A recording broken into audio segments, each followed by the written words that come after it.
Well, anticipation is building in Atlanta, Georgia, as Michigan State and Michigan are getting ready to take the floor in the Sweet 16. Michigan State taking on Ole Miss and Michigan against Auburn. And we're joined now by Seth Wells outside of State Farm Arena in Atlanta. And we're getting close to tip-off, Seth, for the Spartans. But I know this is such a unique scenario with both teams playing in the same site. And, of course, if they both win tonight, we have a matchup to look forward to on Sunday. How are all the fans that made the trip feeling about tonight and the potential game on Sunday?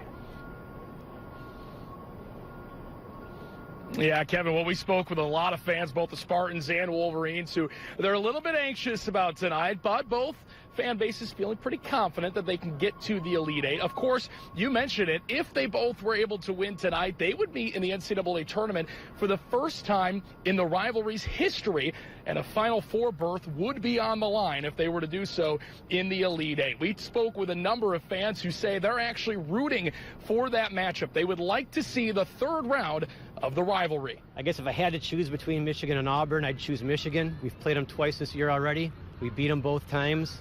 We know the story, and I expect a repeat. Oh, 100% Michigan. It's hard to beat a team 3 times.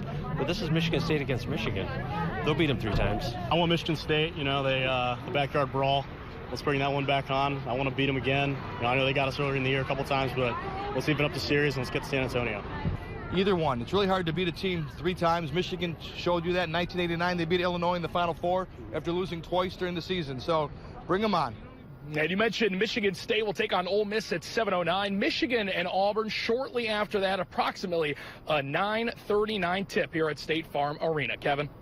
Yeah, obviously Ole Miss, the 6th seed, the underdog tonight, taking on the Spartans. But Chris Beard, their head coach, has beaten Tom Izzo in the Final Four in 2019. He's looking to join Roy Williams and Mike Krzyzewski as the only coaches to beat Tom Izzo twice in the NCAA tournament. How does that factor in to how MSU is feeling tonight?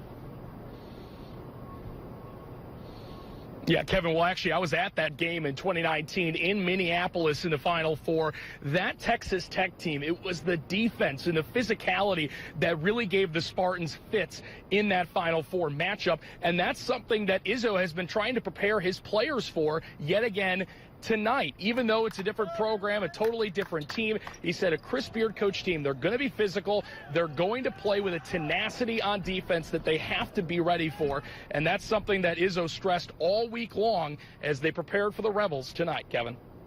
And briefly on the Wolverines, we know they're going up against it. Auburn, the #1 overall seed. And it sounded like when we heard from Dusty May yesterday, they're kind of embracing the underdog role tonight as the 5 seed. Is that true?